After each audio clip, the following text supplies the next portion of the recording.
Hello, everybody, and welcome to Taking Control, the ADHD podcast on Rash Pixel FM. I'm Pete Wright, and I'm here with Nikki Kinzer. Hello, everyone. Hello, Pete Wright. Nikki, how you feeling? Are you strong? Is your kung fu strong? I don't know about my kung fu, but I'm very zen. That's good. I'm doing a meditation challenge, and I'm on day 2. And it's really good. So, Day 2! I'm on day 2. Now, I have been meditating before that. But every morning I've been dedicated. In fact, I even told you I had to put you on hold because you needed something. I got flushed. And you got, I had to flush you and say, nope, I got to do this first. And then I'm going to help Pete. I'm proud of you. That's good. Thank you. That's good. That's I'm strong. proud of myself because that's a big deal. We've got a great topic today. You know, we're continuing our exploration of organizing as we dip our toes into our roots one more time. And we have a fantastic guest, and it turns out you can call her whatever you want. She'll answer to anything. Before we do that, head over to TakeControlADHD.com and get to know us a little bit better. You can listen to the show right there on the website. You can subscribe to the mailing list, and we'll send you a new email each time a new episode is released. And of course, you can connect with us on Twitter or Facebook at TakeControlADHD. And if this show has ever touched you or helped you change your life for the better with your relationship with ADHD, we invite you to consider supporting the show directly through Patreon. Patreon is listener-supported podcasting. With a few dollars each month, you can help guarantee we continue to grow this show, add new features, and invest more heavily in the ADHD community. Visit patreon.com/the ADHD podcast to learn more. And I don't do this enough, but I want to thank Tom and Matt and Mindy and Diane and Christina and Joseph and Teresa and Chagate and Gary and Molly in the last week for their patronage to Patreon. Thank you so much for joining this community. I hope you've jumped over to the Discord online community and that you have received the warm welcome that you deserve. Patreon.com/the ADHD podcast.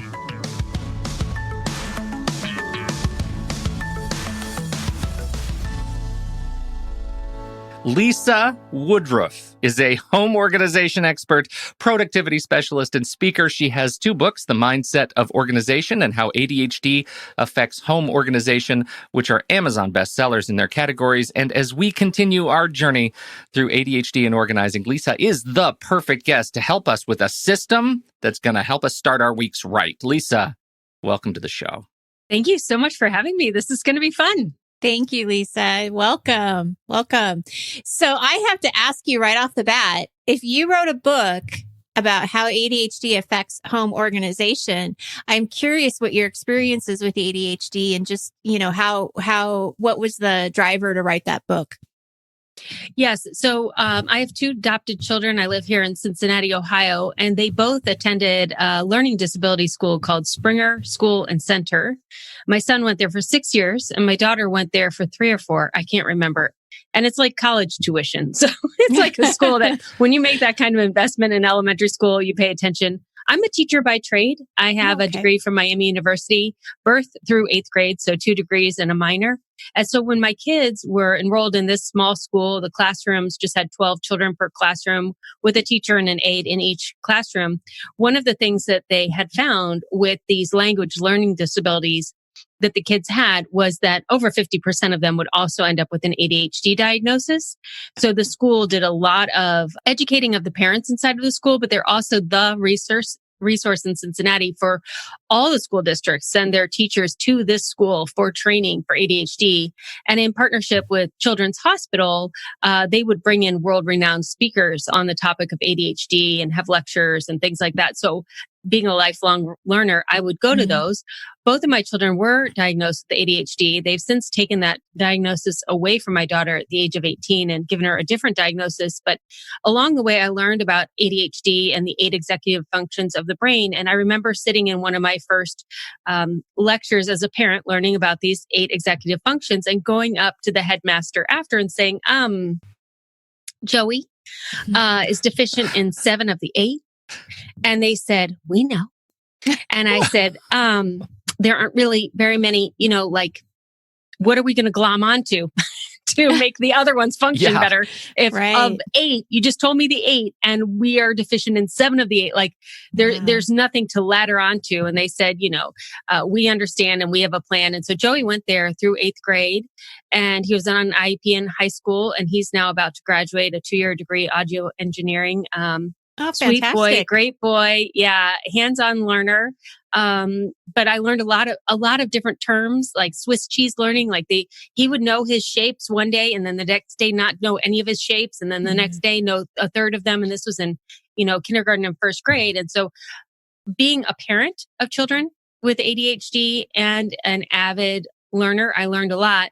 Yeah. And then when I started my business in 2012, my first 3 years were exclusively in-home organizing with a blog on the side. And 50% of my clients were either diagnosed or self-diagnosed with ADHD. And again, being a questioner, I was like, why is what I'm teaching working? How have they learned this skill of organization when, the thought is ADHD is organization is actually one of the 8 executive functions and is where you place things. Is just harder for people with ADHD. They don't naturally want to put things back where they go and they don't like putting things behind closed doors. And so I just started to research as an educator, how can people learn the skill of organization? And once I help them set up the systems, maintain them. And that's what I found to be the hardest thing for people with ADHD is setting up the system in their home. It's hard for them to see the organizational system, but if someone could set it up for them, then they can maintain it for a certain amount of time. And then they usually need some help in cleaning it up and maintaining it and maybe having it pivot as they change through different life stages. And it's one of the reasons I know we're going to talk about the Sunday basket.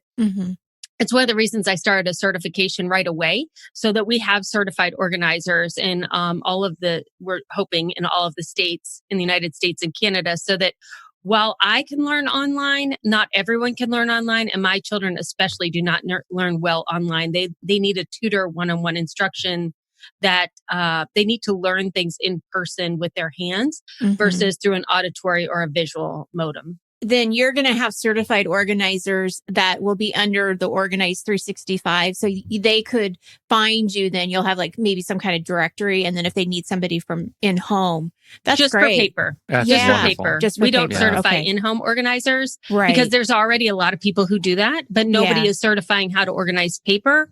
And so we've just taken that niche of just the paper portion. Yeah. Oh, that's wonderful. The Sunday basket. Now, first of all, I want to say before we even introduce this, you have wonderful products on your website. So I definitely encourage our listeners to check them out. I know you have a pretty like a year-long program, right? That you're sending emails and different projects and such. Do you want to talk a little bit about that? You know what I find in the organization industry is that we tend to either buy a professional organizer to set up the system or we buy cute containers. And basically that's all that's on the market. So as an educator, when I looked at it, I realized that people really need to learn the skill. They don't necessarily need stuff. Like you don't need physical stuff. So I have 2 offerings. One is the 100-day home organization program that we cycle through 3 times a year. Whenever you buy in, it's a lifetime membership. So you could just do it with us as many times as you want. It's 15 minutes a day. And we just keep cycling through the house over and over again. There will never be a perfect 100 days. Do not wait to sign up. If you miss a day, don't worry about it. Move on to the next one. There's no grading. You cannot fail. It's impossible. So that is teaching you how to organize the living spaces. Like everyone has a silverware drawer. Everyone has a place that you keep your toilet paper. Everyone has an underwear drawer. And so those things are easier to do online as a group. So that's the 100-day program. Let me just ask you, how'd you land on 100 days? What's the secret 100 days? Is it just easy because you could fit 3 of them in a year? Or is there some secret sauce to that? I started out with 40 weeks, like a school year. But it was too long, especially, ADHD, like I have to do this for a whole 9 months. No. So it tends to be that we divide our year into thirds. I just intuitively realized this. We have the summer, we have the fall, and we have the winter, which goes January to May. I was like, okay, in that time frame, we're not going to organize every single day. So it's 120 days. I cut it down to 100. I made a list of every single space that any woman anywhere in the world would have, regardless of if she had children or not, or how old she was, or if she was married. And there were 100 spaces non-kid related that I could break out into 15-minute a day chunks because people kept saying they only had 15 minutes a day. I tried to convince them they needed an hour. They said no. So I was like, fine, I'll figure out 15 minutes a day. And I figured it out. That's That's great. amazing. Yeah, that's Okay. great. All right. I'm sorry I interrupted you. Please continue. No Fantastic. problem. So that's teaching you how to organize the physical spaces. And I would always say you have paper. And then people would say back to me, I don't have paper because you don't think you have it. You Then have as you paper. start going through the 100 days, you're like, oh my gosh, there's paper everywhere. There's paper in everywhere. And how do I do the paper? And so then the paper, the Sunday basket would organizes your weekly papers, your to-dos, your mail, your actionables, and your ideas. And then we've created a couple of binders that replace your filing cabinet because filing cabinets just don't work anymore. So tell us more about the Sunday basket then. How does it work? How do you help somebody set it up? And particularly, how does your brain connect with it with ADHD? That's right. why Sure. I'm here Yeah. for the ADHD. Right. Yeah. So connection. interesting because I have a podcast as well. And I've had a psychologist come on and she explained the psychology of the Sunday basket. I think because I'm a preschool teacher at heart, like I've taught middle school math and preschool, which FYI are the same thing. I was going to say, yeah, God bless you being a middle school teacher. Wow.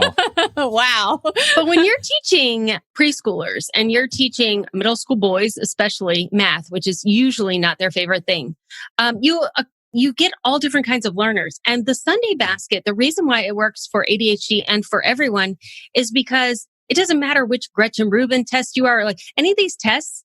When they analyze the Sunday basket, I have built all of the learning styles into it because I taught Montessori middle school math. And when I taught Montessori middle school math, it meant that I had 22 children and I taught 22 different lesson plans. So some kids would skip ahead. Some kids needed remediation. Some kids had to use the Montessori materials to learn the 3D replication of what I was teaching. Some kids were very abstract and we could do it abstractly. And so I taught algebra in many, many different ways. So when I'm teaching the Sunday basket, your learning style is built into the Sunday basket and how detailed you make it is just based on how detailed you need it. But it's a box, sits on your kitchen. It's open. It has colorful slash pockets in it that we use to divide out different things so that there's that novelty. You can see inside what's going on. There are 25 different slash pockets, but there are only 4 main colors and then 1 set of 5. So when you see a pink slash pocket, you already know what that category is, even though there are 5 in there. And the reason we always start with the Sunday basket is most people are not getting organized. One, because they don't know. They haven't been taught the skill of organizing, but also because they don't have enough time. And the Sunday basket gives you time. So when you go through all of your mail and all of your to-dos and everything you have to order online on Sunday and plan out your week goes smoother than it has in the past and you start to save time. And what we found is over 6 weeks of doing the Sunday basket, you start to save an average of 5 hours every single week. That's like getting an extra day, Monday, or an extra hour, Monday through Friday, every week. And so then you start to do the Sunday basket. No, but nobody wants to do it except for me. I know that. You're like, but I don't want to do it. It takes too long. But then you start to realize that your week goes more smoothly. You're able to start getting more done and you start to feel more proactive and more in control of your life.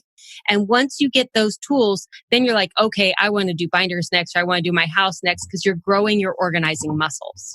I feel like that with meal planning. I know it sounds silly, but if I meal plan on Sunday and I have a clear plan of what we're going to eat for dinner every night, even if I don't have the ingredients, but I just have an idea of what we're going to do, it does make my life so much easier.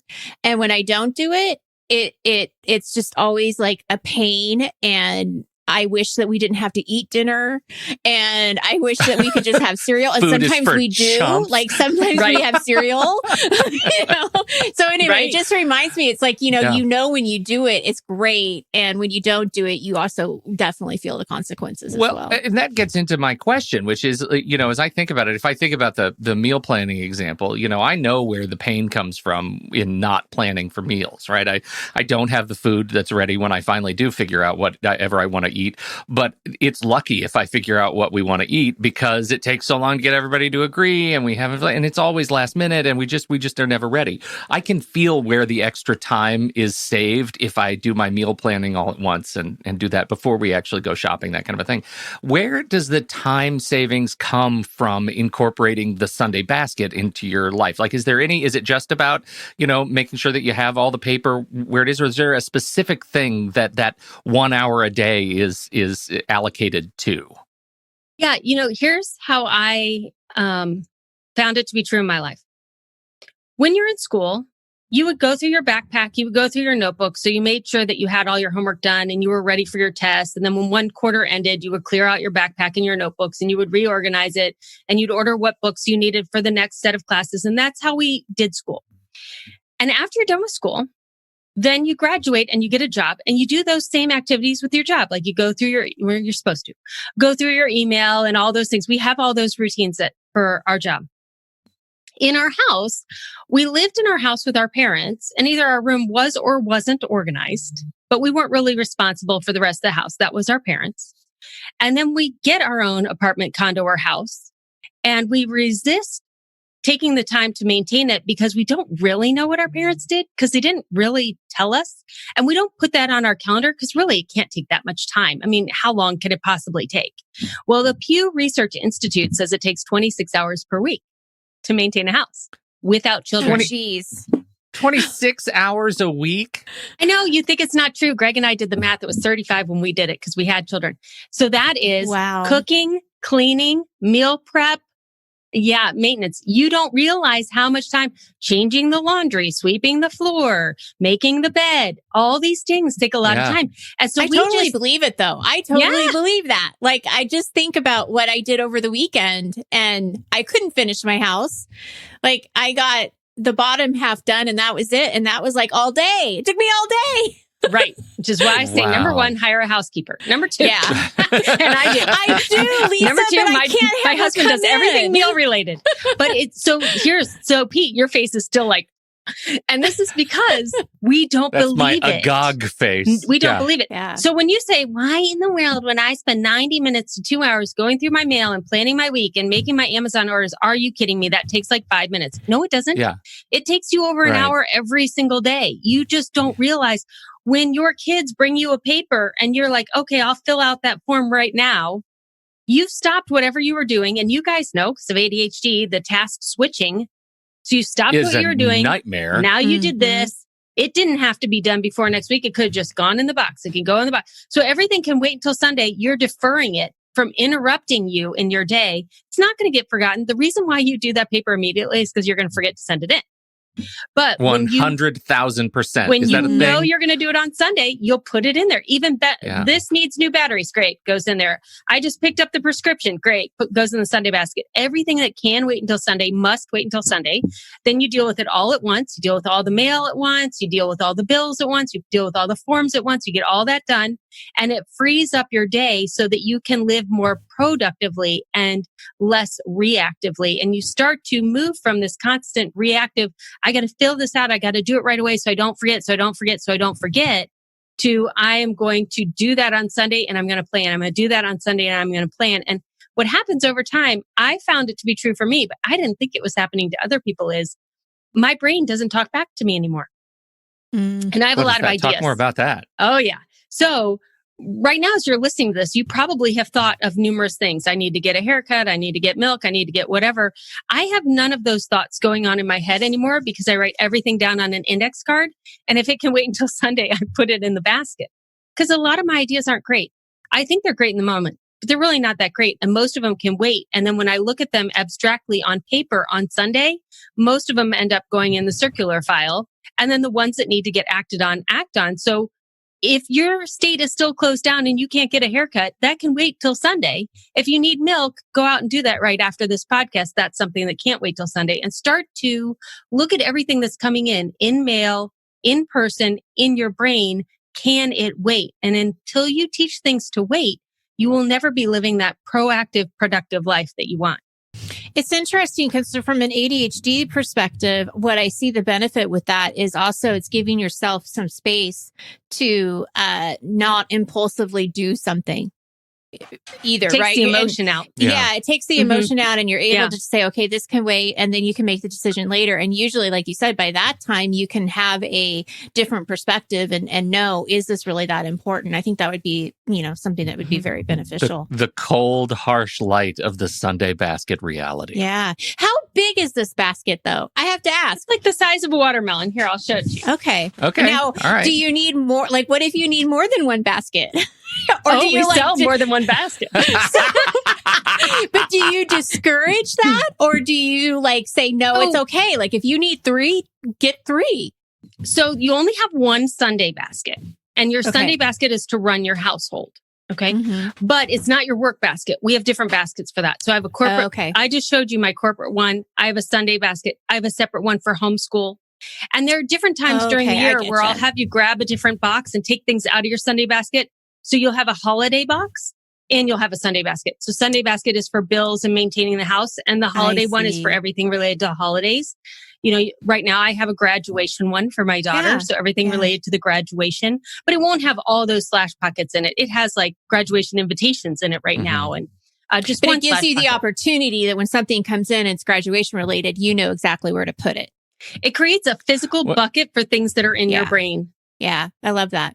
I may have been overwhelmed with the fireworks going on in my own brain about this topic, but when do you do each of the individual baskets? So here's the thing. You do the Sunday basket on Sunday? So the Sunday basket on Sunday. The corporate work boxes, the Friday, those are on Friday at 2. So by Friday at 2, usually you're done with your week. I mean, you may not have clocked out yet, but you've clocked out. But you're done. You know what I mean? So that's when you go through all your emails and say, hey, I'm meeting with you on Monday. So can I have the Zoom link or things like that? Yeah. And then you go through your box and you plan your week the next week. I do not suggest that you have more than one box in the beginning at all, like until you need that next box.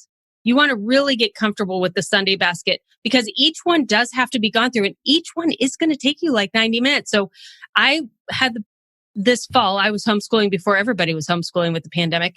And so I was doing the Sunday basket for 90 minutes and then I was doing the homeschool workbox for 90 minutes. And then I would do my corporate workbox for 2 hours and I would spend 6 hours doing all that on a Sunday. But remember, I've been doing this for 18 years. Yeah. So my organizing muscles, they're black belt strength. Yeah. Yeah, absolutely. Yeah. So I have a question for you about paper and backlog, because a lot of our ADHD listeners will tell you they have a lot of paper and they have a lot of paper everywhere and it's really overwhelming. So what is your recommendation for folks who do have a lot of paper to either like that backlog that they have to go through, or how do you deal with that to get the Sunday basket? Or maybe you do the Sunday basket and you worry about the backlog later. I don't know. What are your thoughts around that? I have this image of Lisa now reaching off camera and pulling out a basket the size of like a giant thing. It's this Atlas globe, and it says, "Welcome to the May basket." Right. Just everything goes, this is the May basket.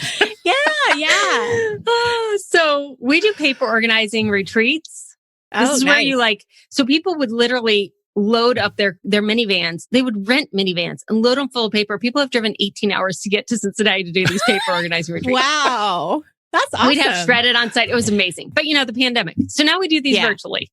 And so there are certified organizers every weekend having these virtual paper organizing retreats. They're 6 hours long. You just turn on the Zoom and they tell you what to do and you just keep going through it. And I think it's $97 for 6 hours to have a professional organizer coaching you through it in a really small group. That's what I would do. I would sign up for those until you get through the backlog. Yeah, that's great. That's great. Okay. So, another issue that we have with ADHD is habit forming. Yep. It is so hard. And, I think it's one of those things that this can sound like a really good idea. It can sound like a solution. I'm going to try it. I'm going to get on her website. I'm going to buy all this stuff. Maybe they get it sorted and situated. They do it for a couple weeks, but then they miss a Sunday. Yep. And then they miss another Sunday. And the problem not the problem, I guess the challenge, and Pete, you would attest to this, is that ADHDers then take that really personally and they feel shame, like they did something wrong. And sometimes I can't even keep a commitment to myself. Right. With something that was already set up for me. I mean, I can just see the negative spiral going on. What do you say to that person that has gotten out of the habit? And we know as experts and professionals that, we want you to get back onto it. So how do we encourage them, or what would you say about that? So first I would say it's totally normal. I mean, there have been Sundays that I have not done my Sunday basket. Lisa hasn't. I know. oh my gosh, she's human.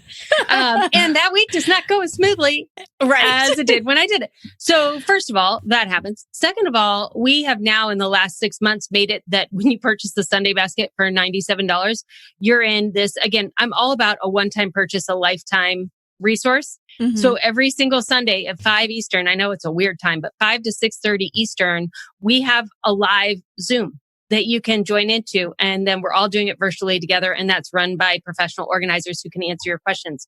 So you just put it on the calendar and you will really start to like the people in your Zoom class. And it'll be like, we're tricking you. We're tricking you in to come and have fun. And your Sunday basket gets done. So I haven't done it perfectly. I missed something. Is this a part of, like, how do they get to be a part of this group? Just by buying the system. Just by buying the system. So it's automatically already. It's called the Sunday Basket Club. That's great. That's really awesome. great. So it already gives them a built-in kind of a staple that they can depend on. Yep. I love that. And we have a whole Facebook group because brilliant. I'm a teacher. I mean, I know. You're brilliant. I know I'm the only one excited about doing this. So, and the certified organizers are also excited. And we're trying to get you to come play with us in our organization love. And so, people, I mean, we have some people who've been on it every single week for the year that it's been around. They come every single Sunday and it's what they need. And these are their friends and it is part of their routine. So A, you can make it part of your routine. B, you're never going to fail. You cannot fail organizing. You cannot be behind when you're organizing. Everything we're going to give you is grace and permission and success and help. And we are never going to shame you in what you've done. We're just going to try to make the program even better. That's why I was like, it used to be $99 a year for the Sunday Basket Club. And I was like, why? Then some people aren't going to do it and they're not going to be successful. So one-time purchase, lifetime access, and we're just here to support you and keep you going. And when you fall off, which you will, and you come in the Facebook group or you come in there, everybody's going to be like, oh yeah, that was me last month. Glad you're back. Okay. Blah, blah, blah. And you just get going back. I love that. That's a great idea. So there was a question that came through with our live feed. Is it possible to use the Sunday basket system for digital paper? So I am not a digital organizer. Okay. I do have my email set up, my Gmail set up with the same color coded folders, but pretty much I just do email inbox 0. If it's not in my inbox, I don't know it exists. I am extremely tactile. And I think most ADHD people are as well. And now my son who's very ADHD, he does great with technology. He uses just a few things and he understands them. But he too, if he can write things on paper, he does better. You know, you're 7 times more likely to remember something you write with your hand than something that you type. And I find that the physicalness of the Sunday basket helps me in many ways. I can see slash pockets that are projects that are in the future. It reminds me about these projects. I love to add little notes of what I want to do in these projects into the slash pockets. So I know that my notes are being saved. If you're digital and you have a solution, stick with it. Don't use mine. If you don't have a solution that works, this will work.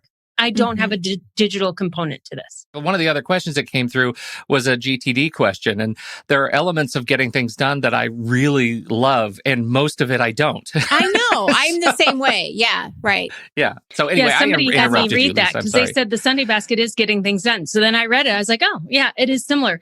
It is kind of. The thing about the Sunday basket is that these are papers like a prescription just came in. The mail came in.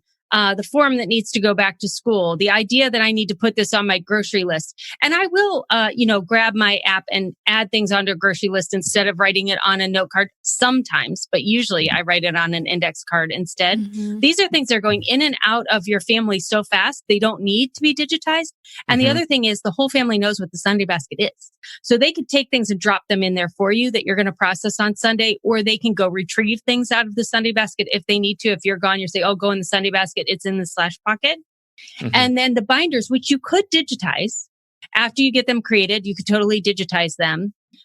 I find that the benefit of the binders and the things that you are going to file away is not for you, but when you need them. So taking the IEP binder into the meeting at school walking in with a binder, I'm telling you, I've done this both ways. Walk into an IEP meeting with no binder, walk into an IEP meeting, which is actually a cookbook binder, and you will get more from the IEP meeting when you walk in with your cookbook than you did when you don't, because they don't know what's in that binder and it scares them and they don't know what you know that they don't know. And so that physical weight of walking in with it is really powerful. And then we have a medical one. So we have a medical binder. And as soon as the pandemic started, we took 11 pages out of that and made it a free resource. As soon as we put it up and people started filling out, all of their medical history and all that, the next day was when all hospitals stopped letting anybody come into the hospital with you. Mm-hmm. Oh, So wow. it doesn't matter if it's digital. Like if you can come in with papers, like you're not going to come in to the ICU or into the ER with an iPad and hand it to a nurse, but you could come in with these 11 pieces of paper and they're like, okay, we know that allergies, we know all these things. These get put right into your chart and it's advocated for you. So paper is extremely powerful when you need to be working with other people or when your family needs to access the documents. And I found that every time I don't know if my husband even knows the password to get on my computer. And so if anything happens, it's much easier to grab a binder and just start flipping through and looking at printed pieces of paper that are organized. And I want to really support that it takes years of refining and chipping away at a system to make sure that it works and works for everybody. And we still keep things that are on paper because it's just better and smarter to keep them on paper, right? You have to be very judicious about the things that you keep digitally and the things that you keep, like you say, for the medical stuff and for birth certificate, passport stuff, like all of those things. Like you're not gonna digitize everything. Well, and out of sight is out of mind. For a lot of ADHDers, right? So it's important and non-ADHDers. So it's really important that somehow that is in front of you. I simply will use just a bulletin board to put in, important stuff so that we don't forget. But that bulletin board is right in our kitchen. You can't miss it, And so I think what I kind of come away with is that you can make this system however you need to make it. And there isn't, like you said at the beginning, there isn't any right or wrong way to organize. So you can do even a little bit of both, have some things digitalized, have some things out.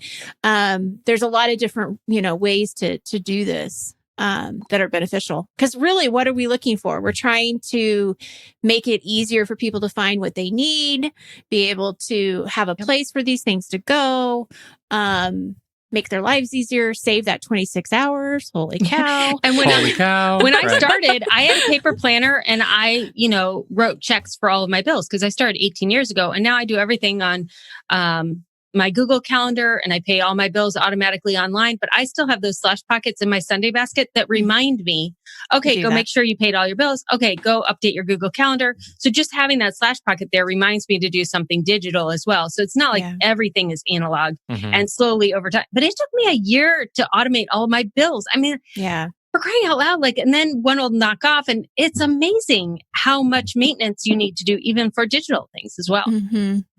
That is, oh my gosh, yes.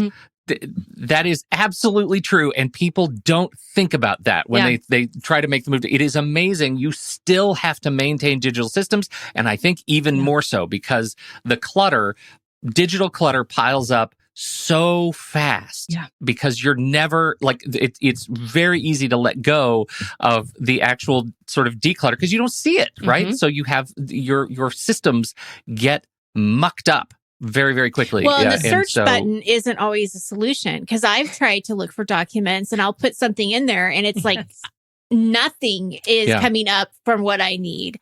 So I know a lot of people will kind of, depend on that, but that's not always dependable either. Well, and you get this too. Certain apps will come to you and say, you can search for anything you want.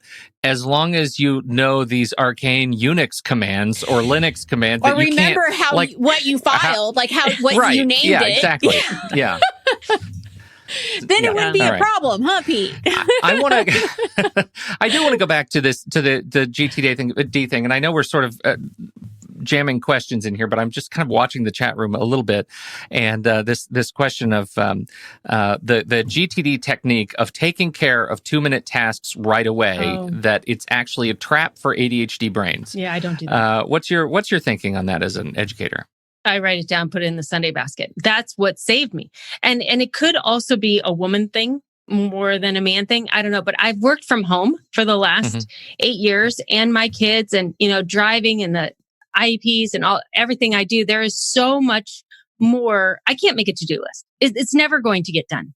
So how many things can I get off of my to-do list? And I found that when I stopped changing batteries and things, and I stopped, answering questions when they are asked of me, those 2-minute activities cost you 30 minutes.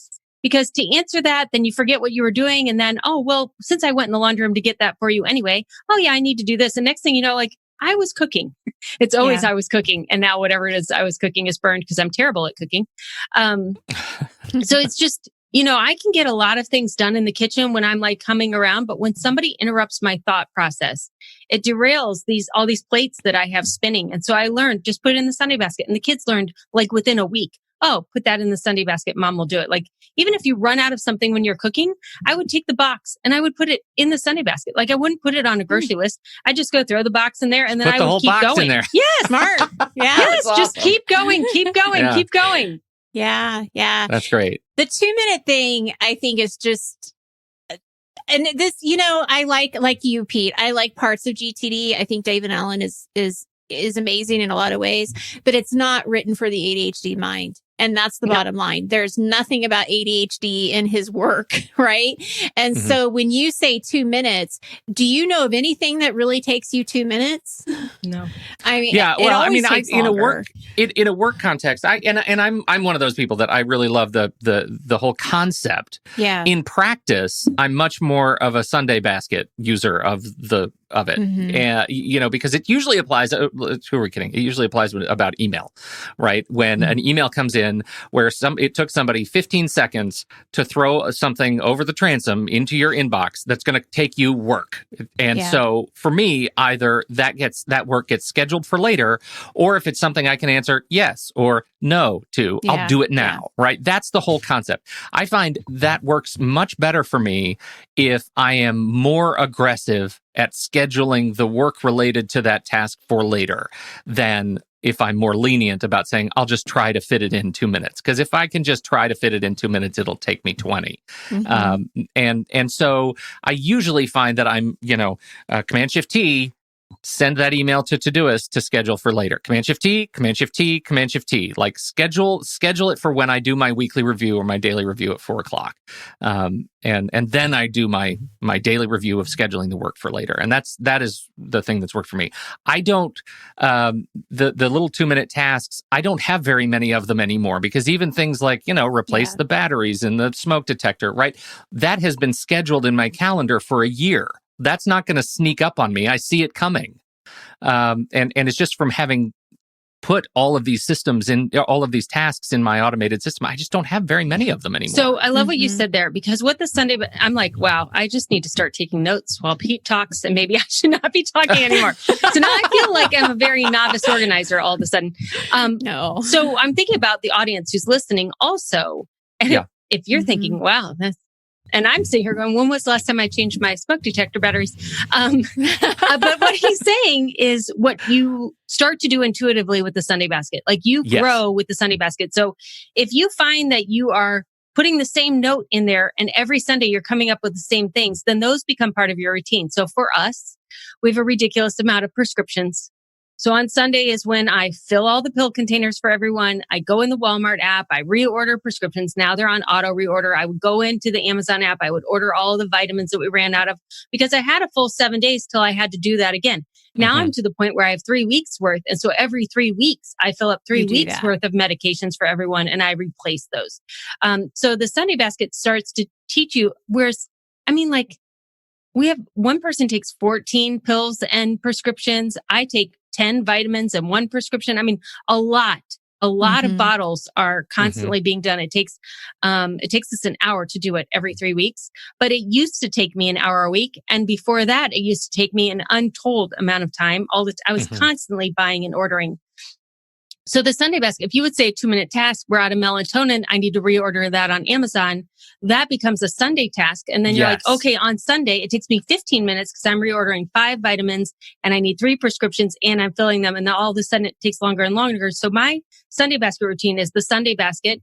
Bill pay takes me a long time. Doing my computer and calendar takes me a long time. Doing the prescriptions takes me a long time. I also clean my bedroom and do our laundry during that time. So I start laundry, then I do the pills, then the bills, then I change laundry, then I do the calendar and this, then I change laundry. And so you start to task it and stack it all together. And pretty soon in a 2 or 3 hour time period on Sunday, you're getting done what used to take you 8 hours during the week because you've batched it all together. And then you're going to start to create efficiencies inside of that Sunday basket time with all these physical things. So yes, those 2-minute activities get pushed to Sunday to see if you could do 5 2-minute activities in 5 minutes or once a month. And you just start to batch them and collapse them more that way.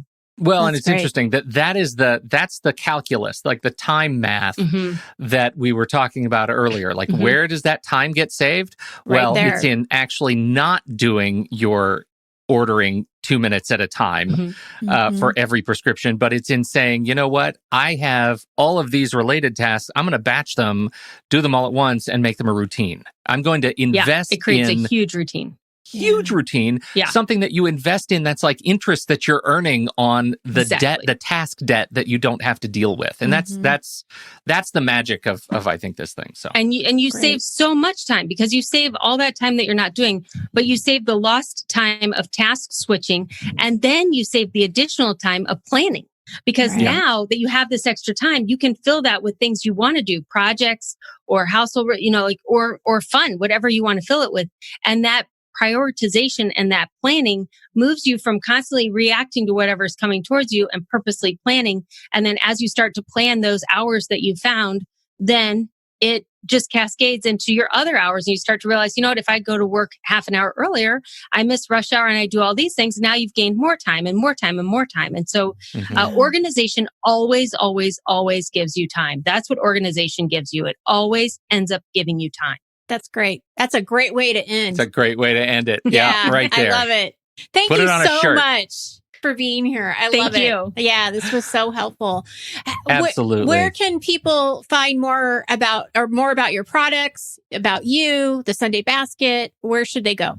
Sure. If you just want to learn about the Sunday Basket, just go to sundaybasket.com. It'll tell you everything about the system we talked about. You can also search your podcast player. There is a podcast called Sunday Basket. It's one episode. It just teaches you about the Sunday Basket. And then everything else is Organized 365. The podcast, the blog, all my social media is all Organized 365. So tell us a little bit before we end what your podcast is about. So my podcast is about organizing, but it's not just about like how to organize your silverware drawer. It's more about these things that we talked about here about organization gives you time, the mindset of organization.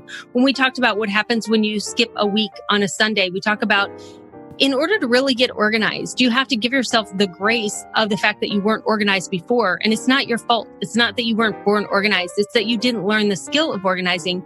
And the skill of organizing is, yes, physical organization, but it's also this mental organization. It's time organization. It's prioritization. It's living a proactive, not a reactive life.